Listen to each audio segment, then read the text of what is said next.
coming to you with the Golden Brews podcast, episode 3. Thanks for tuning in. Let's get it. All right.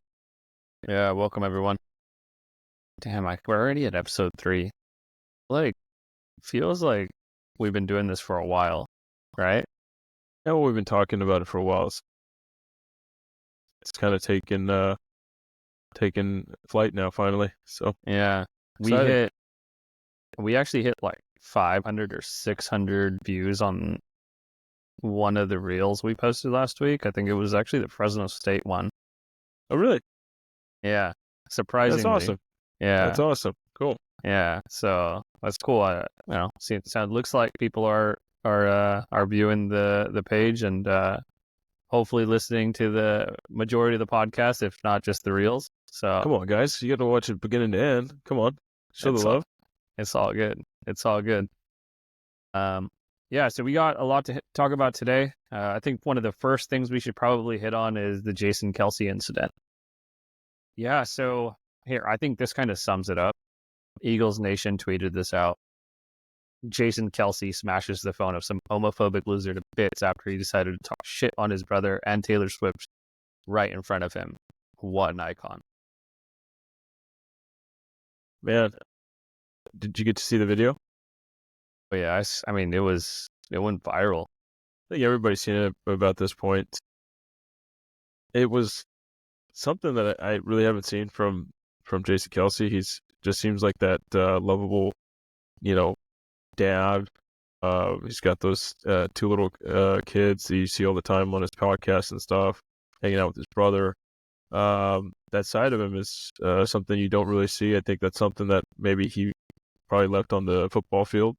But for that guy, it's family over everything. In that moment, somebody was going after his brother, saying something about him and his girlfriend, and the emotions got the best of him. I wouldn't say, he's not at fault, but I would say give the guy a pass. He didn't do anything maliciously. He didn't hit anybody or hurt anyone. He did destroy a phone, which I'm sure he's replaced it by this point, or he's going to. Yeah. Also put the fear of God into this guy. I mean, we're talking about a 300-pound all-pro center, probably going into the Hall of Fame, and you're trying to mess with him. I mean, I get it. People are just trying to go viral, right? Everyone, like the Hawk Tua girl. Right, come on. She just went viral out of nowhere, right? Yeah. And I think everyone's just trying to do something that, is really just gonna, get them like some sort of publicity but then you are attacking someone, right? I think. Yeah, I think when you get to that point when you're trying to go after someone and you're saying those things, you have some malicious intent. You're not just saying those vulgar things to not get a reaction out of someone. You're actually trying to cause them harm at the same time as you may cause yourself harm. That man is a mountain of a man. And the kid or whoever the individual was whose phone got broken, it looked like he could have snapped the guy in half. So I'm glad he didn't. But, people need to realize that you can't just say these kind of things to people. Yeah, First Amendment rights shouldn't give you the right to, put someone down or talk negative towards their family. That's not the world we should live in. That's not the world that I grew up. Yeah, but it's the First Amendment, right? But yeah, so anyways, won't spend too much time on this. I will say this, that was my brother. I would probably do the same thing. So I got your back too, bro. I got your back. Yeah. Second thing we should probably discuss is the 2-7 Saints firing Dennis Allen, their head coach. Really, really bad season. Well, this happens more times than not with NFL teams right around this point. So, yeah. I mean, they replaced him. I guess I haven't heard too much about this new coach, Rizzi. I think that's his. Can you confirm his name? I think he's their special teams coordinator. But yeah, Yeah. so I mean, all in all, it's just it's a tough start for the Saints, and Dennis Allen hasn't really had a good tenure there. This isn't really surprising. It is unfortunate though, because you never want to see a coach get fired. This is his second time going through a firing as a head coach. His first stint as a head coach was with the Oakland Raiders at the time, Oakland Raiders. So now, he had a great run as their defensive coordinator, but it's really hard to follow in the footsteps of a coach like Sean Payton. So it almost felt like he was a bridge coach right off the bat. So they brought in their special teams coach now. Seems like they're just gonna try and lose as much as they can. Try and get the highest possible draft pick. I mean, they just traded their best cornerback, Marshawn Lattimore, to the Washington Commanders. I wouldn't be surprised if they benched Derek Carr for the rest of the year. They'll maybe come up with a story that he's hurt or something to that matter. But who knows? Maybe they'll even deal him. He's a half-decent quarterback that might be useful elsewhere. I mean, yeah, it's just one of those things. I think they're just going to clean house. With Lattimore heading out, I think we'll probably see some more trades. The deadline is about 45 minutes away, so it's 4 p.m. Eastern today. So I know there's already been some trades. Yeah, Saints are a shit show, and they have a good team though. I mean, the team is good. Don't get me wrong. The record doesn't really reflect it, but you get the right coach in there. You move around a couple of pieces.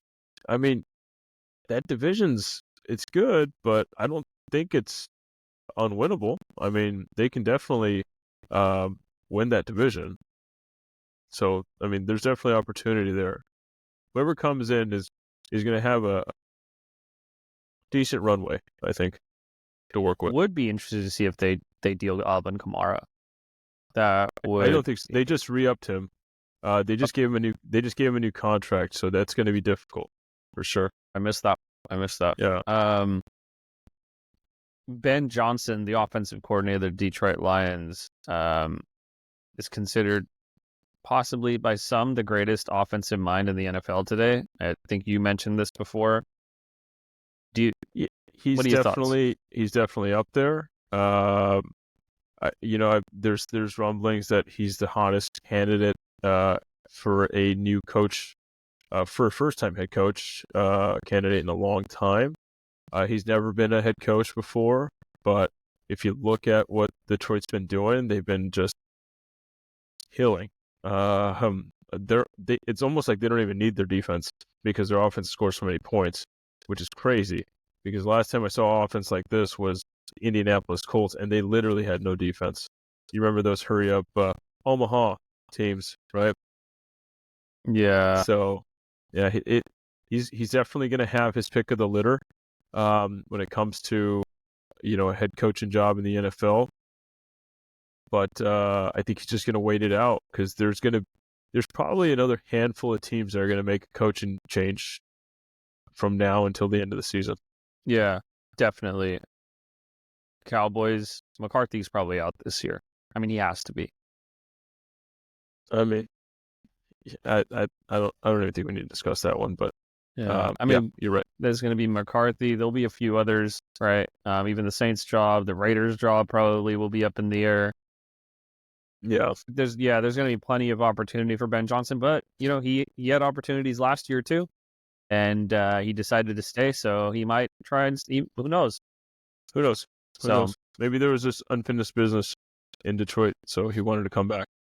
Yeah, I really want to say Kyle Shanahan is still the greatest offensive mind in the NFL, given that he just knows how to draw up plays, confuse defenses, but it's all about the lineage, man. It's all about the lineage. Yeah, yeah. We'll see. We'll see what happens with Ben Johnson in the offense in like the second half of the season. It's going to get a lot harder. They're going to play with they're going to play a lot of those NFC North teams.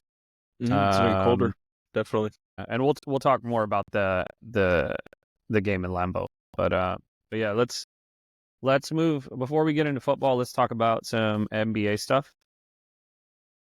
So, rumors are circulating that Giannis might get dealt sooner rather than later. What are your thoughts about Giannis possibly not being a Buck anymore? Do you think they would do that? This is big. Giannis getting dealt would be, I'd say, in the last 10 years, probably the biggest thing that's happened in the NBA. He's a future Hall of Fame player, has an NBA title, MVP. He's got everything. He's actually got a house here in Fresno as well. It's just insane. But why does he have? Why would he have any sort of connection to Fresno? The mother of his children, she's from Fresno. Gotcha. Yeah, that's one of the reasons why he got a house here. He's a big family guy. He's a great dad, and he loves his family, he loves his brothers. He's just a great dude. From everything I've read, everything I've seen. So anybody, the other 29 franchises I think it's 30 franchises total in the NBA. The other 29 any of them would be banging down the door to get him. So if he does get dealt, man, that'll be big. Teams that I would really think that are big contenders would be teams like Golden State, teams that are accustomed to winning, that want to continue that to build the franchise. Of course, the Lakers are going to be in it. They always want to be getting that top player, right? Boston's not going to be in it. There's no way. They wouldn't trade him to the East, that's for sure. I am hearing rumors that the Miami Heat are possible destination, and that's somewhere he's looking to go. So, pairing him up with Jimmy, and Jimmy's on his last legs here too. I don't know if that's a good idea. Giannis is still relatively young; he's in his prime. Well, I think the Bucks being the team that they are, I think they would do right by him. By that, I mean they would listen to his input of where he'd want to go. You want me to give you some historical context on the Bucks doing right by someone? What do you think? The Bucks shipped Jrue Holiday to the Trailblazers last year, and Jrue Holiday said he wanted to be a Buck for life.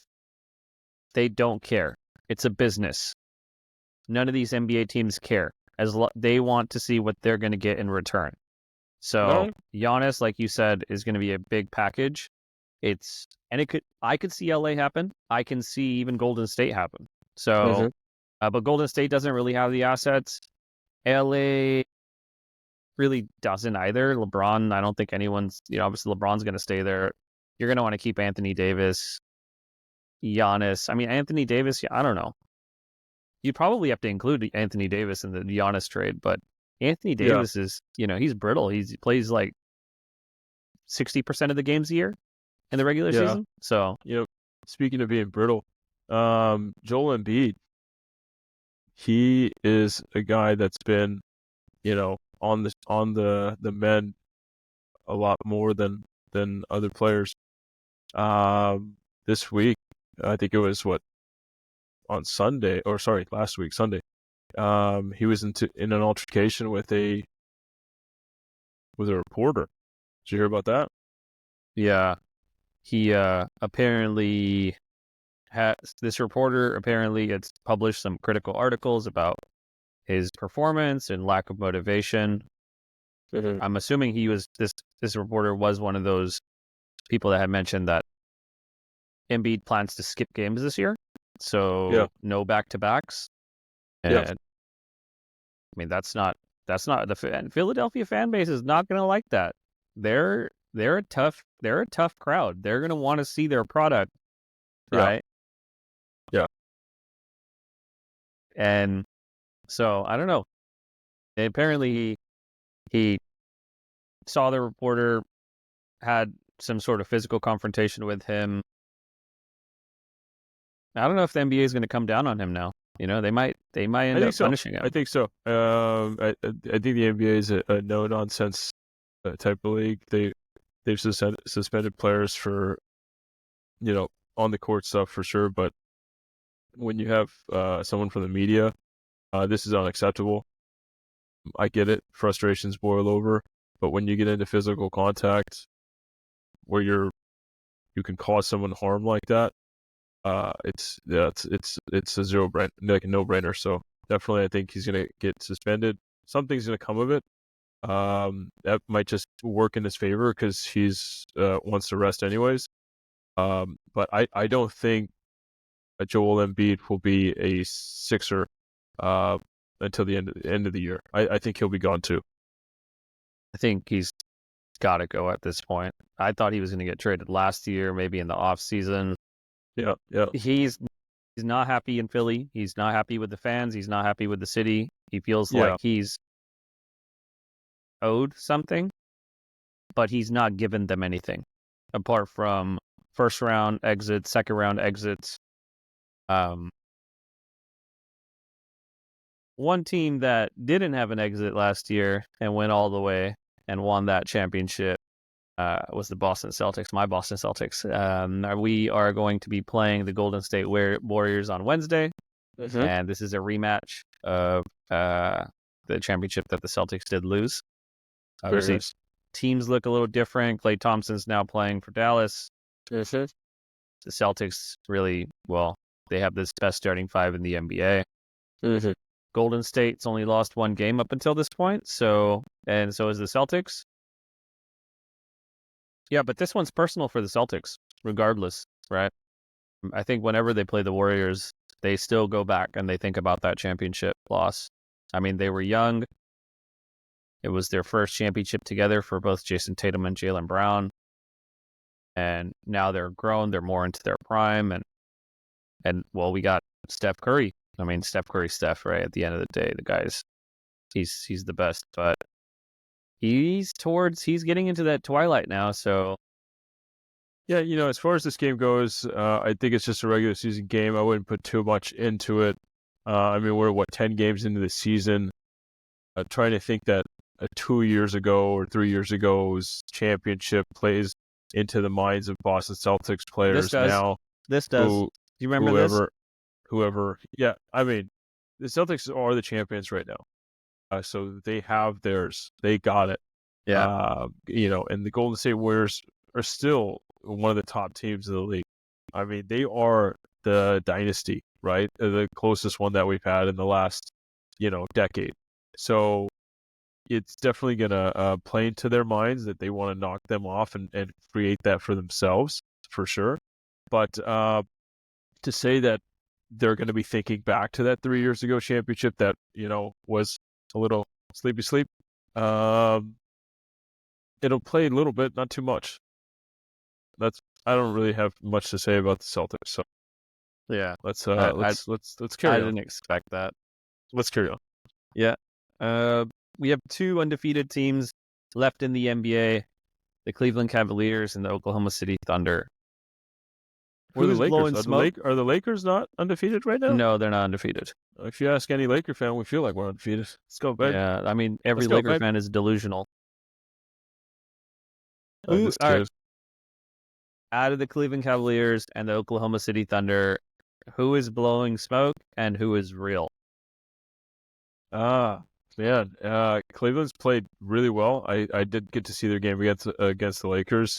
Granted, it was at home, but I want to say they put up 138 points in 4 quarters. There was not even overtime. That's pretty unbelievable. But Oklahoma City Thunder, in my opinion, is definitely the real. They have a really good young group of guys that has started to gel together. They've been working towards this for a while, coming back from injuries. And I believe they were the number 1 seed last year as well, if I'm not mistaken, going into the playoffs. The team itself is just gelling well from top to bottom, from ownership, general manager to the team. Like it's just a cohesive unit all throughout. I don't see a better team in the league right now. I think that Cleveland is, they've ran into a few good teams. I think they're still going to run into, I mean, they're 8-0 right now, but I think we'll see, in the next couple games. I think let's use on their schedule here.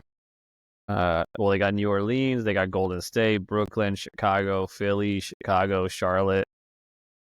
Yeah, I mean, we'll see. Their team's pretty much the same as last year. Nothing's changed apart from the coach.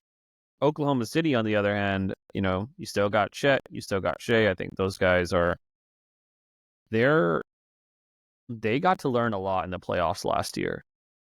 This time around, they're going to be they're going to be ready for, what comes. I feel like maybe they actually make a midseason trade too. Maybe they're missing a third piece here. Yeah, I think they're going to make some adjustments. I think midseason they're going to have somebody come in for sure. Maybe it could be a buyout person. It could be a trade. They have all the draft capital that you need to bolster your lineup. So if that trade piece is out there, Sam Presti, Dan will find it. Yeah, but Thunder are for real, and the Cavs are blowing smoke. So we talked about this last week as the game of the week, the Lions and the Packers. The Lions were victorious this past weekend in Lambeau, and they moved their record to now 7-1 and remain on top of the NFC. That score doesn't do it justice. That game, if you watched it, the Lions controlled that entire game. They dominated on both sides of the ball. And Jordan Love, just he shouldn't have played that game. That groin injury. Jordan Love had no love. Yeah, that groin injury clearly bothered him. And Jared Goff is playing like the best quarterback in the NFC right now. Yeah, if not the NFL. I thought the score should have been 42-0. The Lions, remember, play in a dome stadium. They went into an atrocious Lambeau Field that the game should have been canceled. That's how disgusting the weather was. I saw the coaches on the sidelines for the Detroit Lions. One of them, the Roman Harper, their defense coordinator, he had so much water on his glasses. I had no idea how he was able to see the playbook, see the field. It was crazy, but that's just indicative of how great of a team they have right now. It doesn't matter if it's rain or shine, dome or not dome. They just go out there and play their ball, and it's hit them in the mouth, and just keep going, drill it down. Yeah, do you think Matt LaFleur should have played Malik Willis instead of Jordan Love? I think Malik Willis would have given them a better opportunity to win. It looked like Jordan Love was hampered by his injury. He wasn't 100%, that's for sure. Especially with the weather conditions being what they were. There was a couple of passes he threw to the defense. He literally threw them to the defense. So, yeah, to answer your question, 100% Malik Willis should have played that game. Even if he didn't start, they should have put him in at halftime. Is there a team that can slow... I guess, what's the recipe to beat the Lions? What do you think it is? The recipe to beat the Lions is to keep their... you got to keep their offense off the field. You have to keep your offense on the field, you have to have these, sustain these, 10, 12 play drives, take as much time off the clock as you can, keep your defense resting, and make sure that their offense doesn't have the opportunities that your offense has. If you let their offense continue to run the ball and create the pass, your defense is going to get tired. They're going to score a ton of points on you, and your offense is going to be playing catch up the whole game. So you have to keep their offense off the field. That is the best defense for them. Another loss for the Cowboys. They lost to the Falcons. It is crushing because they lost Dak and they lost CD, who are going to be out for a couple weeks. I think CD, I'm not sure about, but Dak is going to be put on IR, and he'll be out for a couple weeks. He'll be replaced by Cooper Rush, who's had a 5-1 starting record, so it'll be interesting to see how he does. But let's zoom out here. Mike McCarthy. We talked about him a little bit earlier in the pod. He's back on the hot seat. He's been on the hot seat. That he is. You know, your starting quarterback is out. Your best offensive weapon potentially may miss some time as well with an injury. The defense has some injuries. Micah Parsons has not been Micah Parsons this year. It just isn't going right. Nothing's going right in Dallas. I feel, everybody knows, I'm a 49er fan, first and foremost. But I genuinely feel bad for the Cowboys and the Cowboys fans because they, coming into the season, were a top 5 pick to come out of the NFC. And they look like the worst team, not only in their division, which their division does include the New York Giants, but they could be the worst team in the NFL. That's pretty gnarly to say. I don't think I've ever said that before in my 33 years on this earth. Do you let's put yourself hypothetically in a Cowboys, like, be a Cowboys fan for a second. Do you feel good about Dak's contract that he signed, that $200 million contract over the offseason?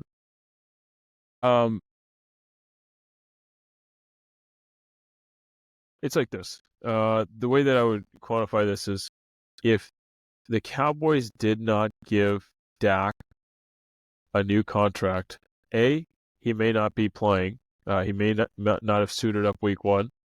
B, he may have asked for a trade. They may have had to move on from him. And I think the Cowboys were thinking about, they were a little with FOMO, the fear of missing out. If they didn't have him on the field, their chances were greatly going to be diminished. Nobody thought that they'd have this record right now. I mean, in your wildest dreams, there's no way. But they do, and they got to figure out how to dig themselves out of this hole. Yeah. Jerry Jones isn't getting any younger. He wants to see a Super Bowl, but he's holding on to Mike McCarthy.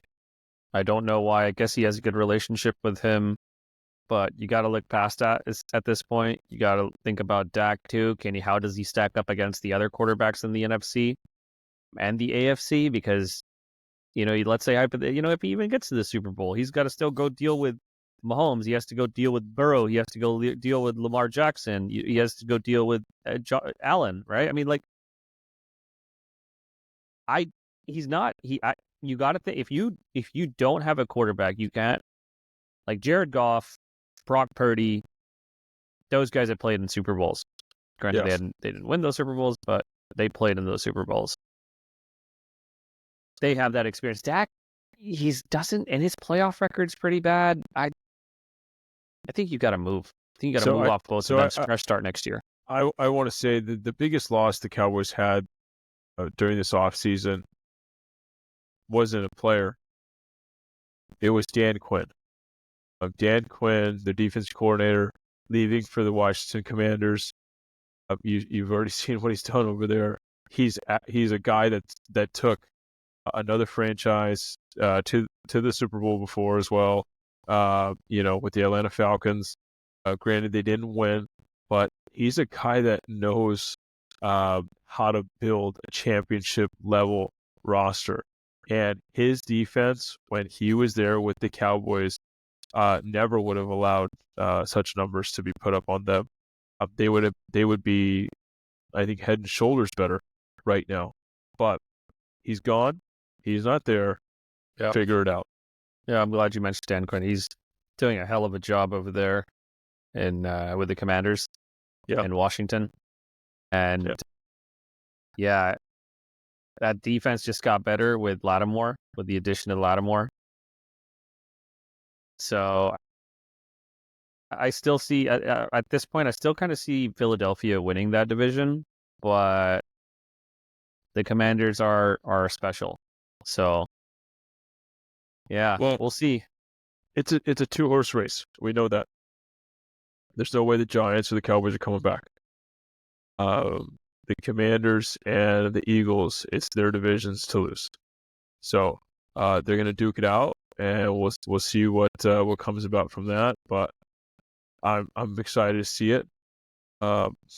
And yeah, let's see what happens going forward. Yeah, one of the other games I actually played last night, Chiefs Bucks. Mahomes has a clearly in only 2 weeks has a really strong connection with Hopkins and Kelce, right? I mean, Kelce stepping up with Rashee Rice being out. He's starting to find his groove now. For sure.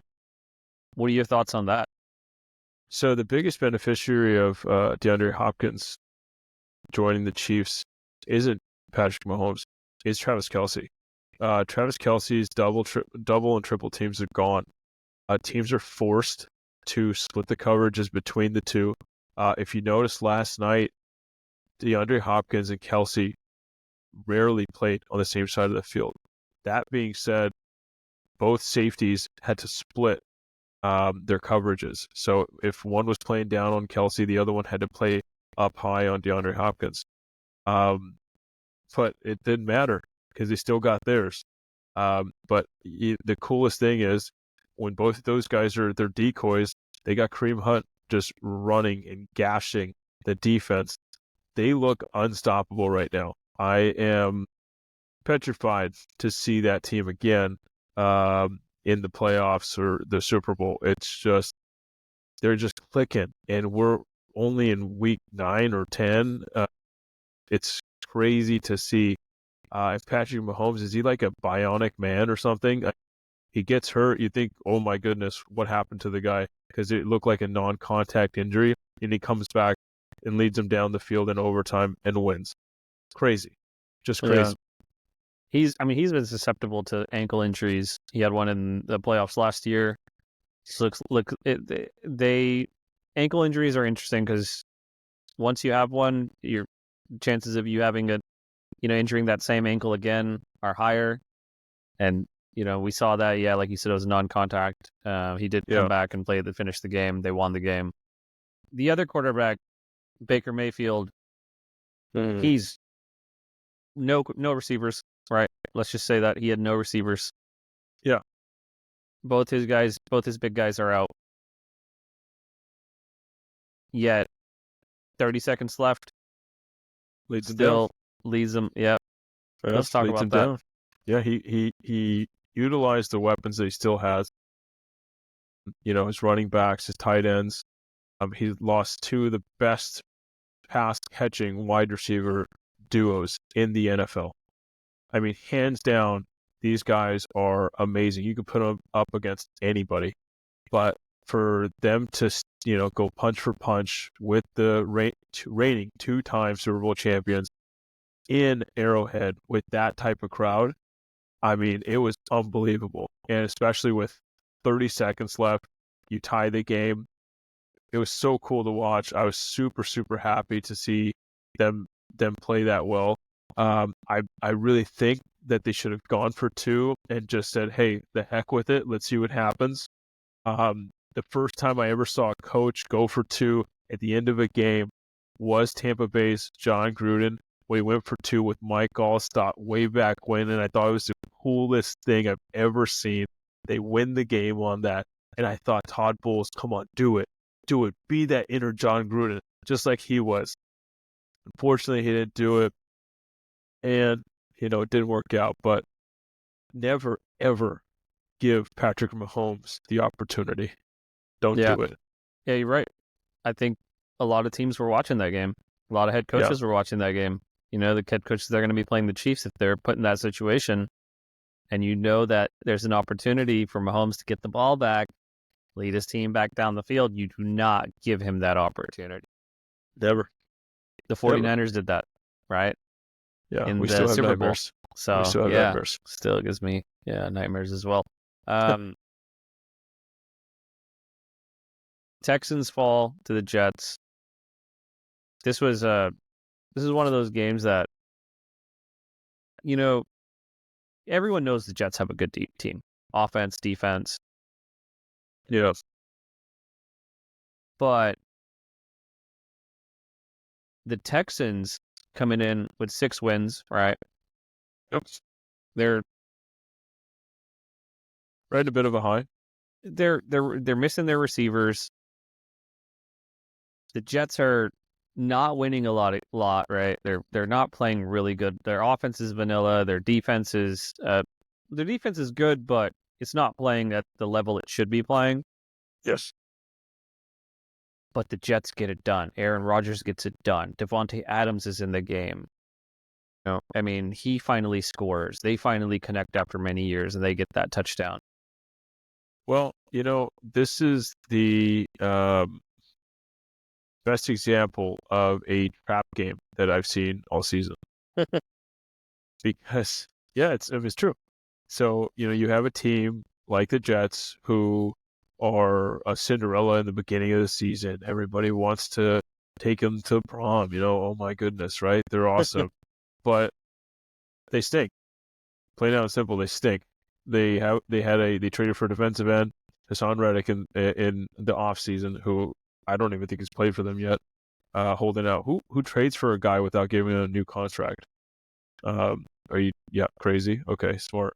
But they did that. They lost a bunch of games, so they're like, let's put a Band-Aid on this wound, and they go out and get Devontae Adams. Devontae Adams is great, but is that what you really need? Another wide receiver? I mean, Alan Lazard, Mike Williams, Garrett Mike Williams Wilson. got traded today. He did, but Steelers. they still had him on the team when they traded for Devontae Adams. That's 4 guys that are like, potential. You didn't even mention Garrett Wilson. I did. Oh, you did. Garrett Okay. Wilson was the last one that I mentioned, but yeah, it's just beyond me. But you got to look at it. There's a couple of different factors. It's a short week for one. Houston had to go to New York. New York, they're playing at home. It's a early week for them. So everything was stacked against the Texans. The expectations were not there for New York. They literally just had to go out there and win, and that's what they did. Sometimes when you're expected to win the game is when you actually lose. So the Jets had nothing to lose, everything to gain. Yeah. Do you think Aaron Rodgers now has a swagger back? No. 1 week doesn't give you swagger. Okay, but yeah, string a couple of wins together. Go on like a 3-4 game win streak, and then we'll talk about some RELAX.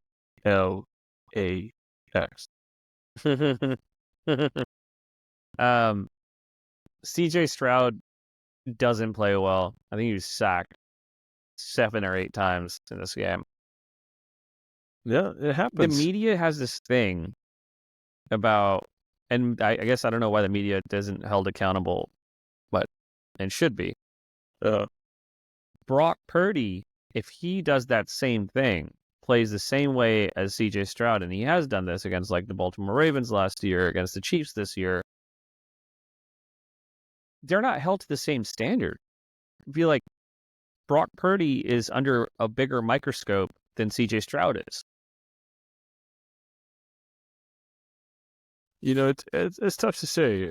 I think, I guess the only way that I could quantify that is by saying the Texans aren't supposed to be winners. No, how? I mean, they were in the playoffs last year. They were. Don't get me wrong, but they're not a team that year in and year out. They have top 5 odds to win the Super Bowl. The 49ers, you can go back the last decade, and they've had that. The Texans, I don't think they've ever besides maybe this year, crack the top 10 of potential Super Bowl winning teams. So the microscope is definitely going to be much, much bigger when it comes to, the San Francisco market, Brock Purdy, than it is to the Houston Texans, which they're the second biggest team in the state. The 49ers have, the Los Angeles Rams, that's, I guess, and then the Los Angeles Chargers, but the 49ers are definitely going to be the best team in California right now, so the microscope's much larger. True, in that sense. But I think Houston, it's in Texas. Everything's bigger in Texas. The odds, I just pulled them up here. Kansas City has the best odds to win the Super Bowl. Following the Detroit Lions, following the Baltimore Ravens, following the Buffalo Bills, following the San Francisco 49ers, following the Philadelphia Eagles, and then the Houston Texans. So I think you're wrong there. I think the Niners and Texans, but I think you're right in the sense that the Niners clearly, they have better odds. So the microscope is going to be. I think you're wrong in this situation. But we'll agree to disagree for the time being. Maybe we'll circle back to this in a couple of weeks. Yeah. Okay. Yeah, I think I'll still be right. But let's look ahead to next week and some other things that are happening in the NFC and the AFC. But let's start with: is there a team right now in the NFC that can challenge the Detroit Lions? Right now, there's not. There's no team in the NFC that's gonna challenge the Detroit Lions. Detroit Lions are going to have home field advantage currently. If the playoffs started today, they'd have home field advantage in their dome, that a controlled environment. I'm sure they would sell that thing out. So no, they are the number one team in the NFC. No question about it. Yeah, if you asked me, well, I think there's two teams that could definitely challenge them. The Philadelphia Eagles. I think they have like you mentioned, offense. You need a good offense. Your offense needs to be out there longer than Detroit's offense. You need to have a good coach too. Okay, so keep going. Yep. Sure. All right. Yeah, I know Sirianni. Jury's still out on Sirianni. Yeah. But we have the Philadelphia Eagles, and they're getting their stuff together. The last couple games, if you're watching them, Saquon is hitting another level, something we saw with Christian McCaffrey last year. He's a special talent. I don't know if you saw that hurdle, that backwards hurdle he did. That is definitely one of the top 5 greatest things I've ever seen. Yeah. During a regular season game, that was unbelievable. I guarantee you, there's going to be so many guys trying to replicate this now. No, I doubt it. That thing it's dangerous what he did. Oh, I know it is. But there's mark my words, there will be a time where someone tries to attempt this, because we're just a copycat league. Yeah, but that we're talking about somebody's athletic ability. I don't think there's a lot of running backs in the NFL that have that sort of athletic ability, like Saquon. Okay. Saquon's special. What do you? Okay. Carry on. And so, the other team I would say is the 49ers. I think the 49ers, if they're going to have it's going to be a tough stretch here. They're going to be playing Tampa Bay. They're going to be playing Green Bay. They're going to be playing Buffalo, which game we'll be at. So that'll be cool. Yeah, Buffalo should be fun. I think that those couple games are real. We're going to know what type of team these 49ers are. These 49ers are. Like, are they as good as they were last year? Or what version of this are we going to get? Like, I mean, are we going to get like something similar to that Super Bowl team with getting CMC back, with getting Greenlaw back?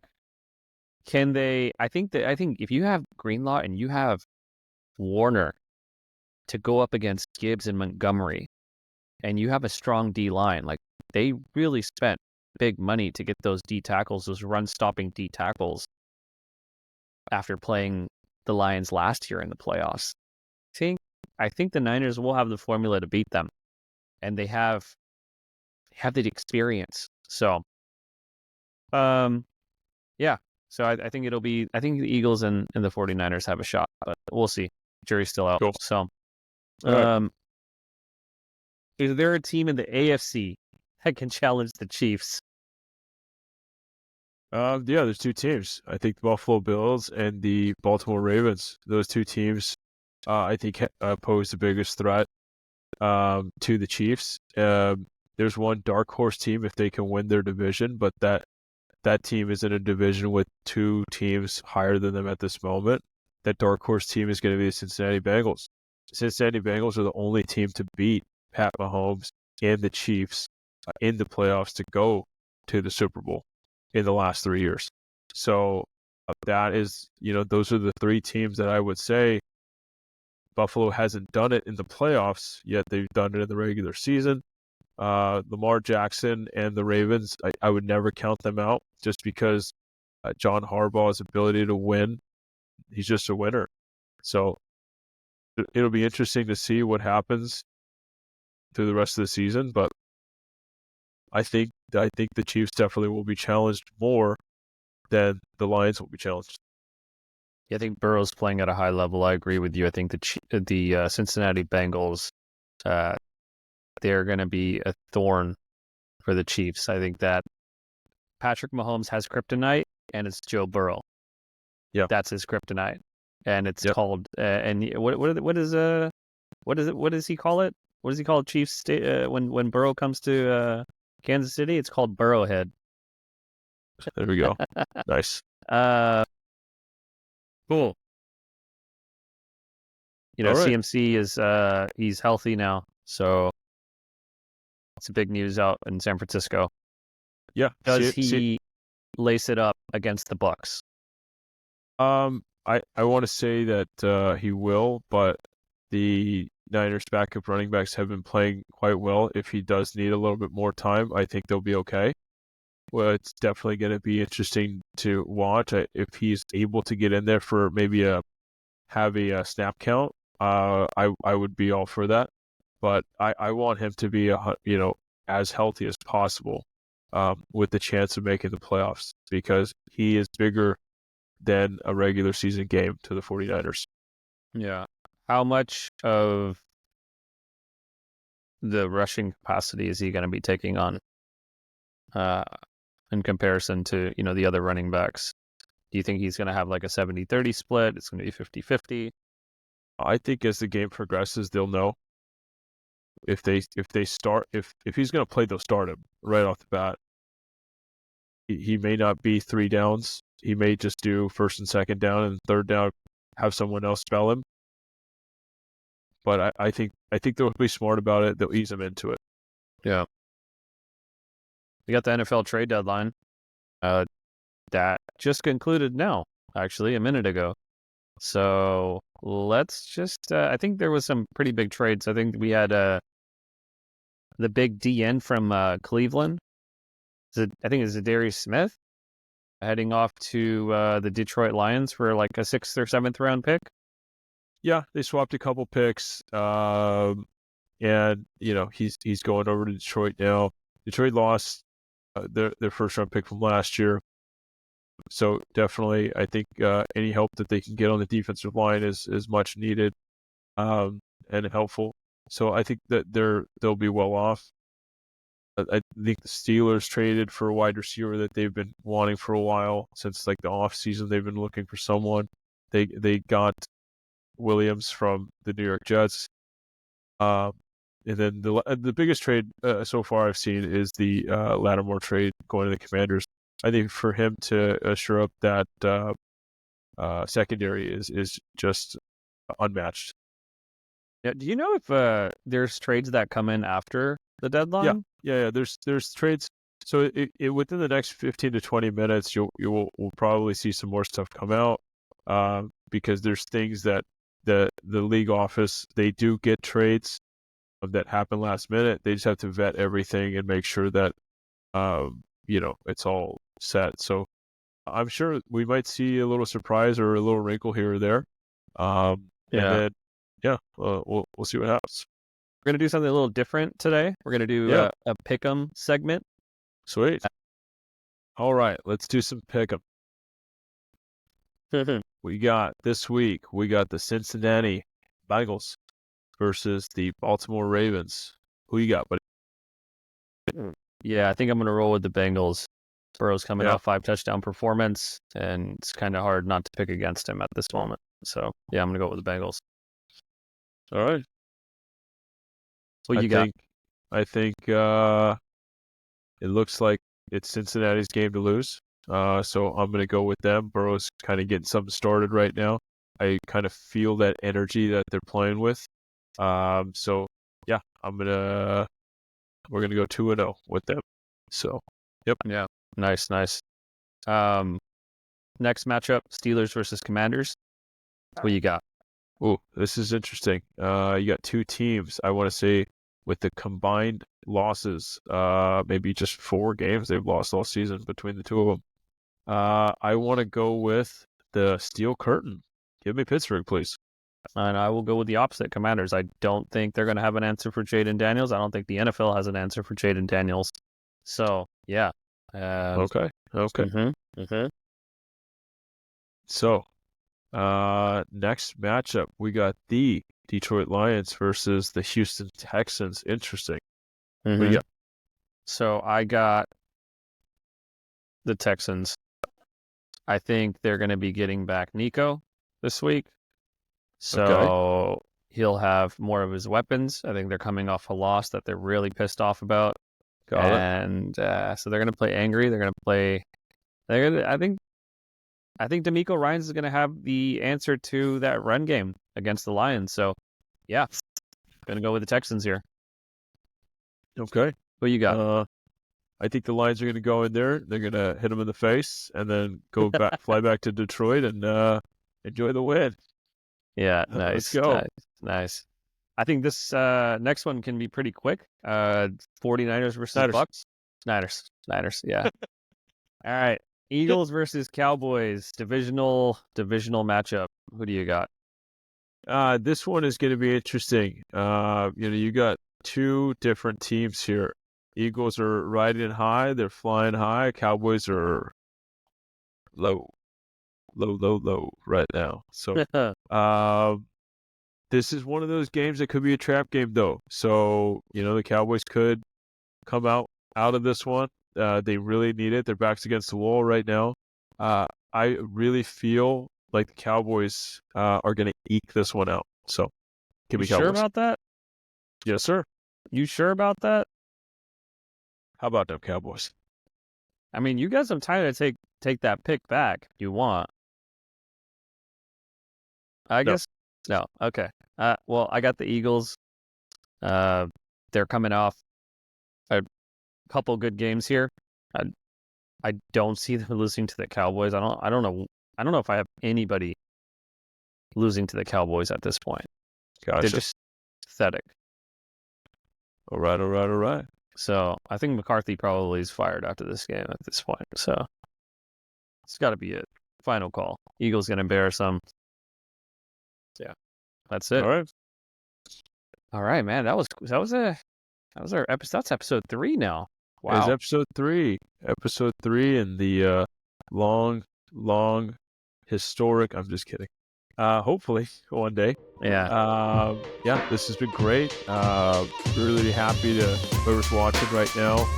We have a bunch of different platforms. If you want to find us, we're on X, Spotify, YouTube, Instagram, everything you can think of. We are there, and we are at The Golden Brews. So if you want to find us, that's the best way to do it. My name is Bishan. My brother Harry on the other side. Thanking you. Signing off.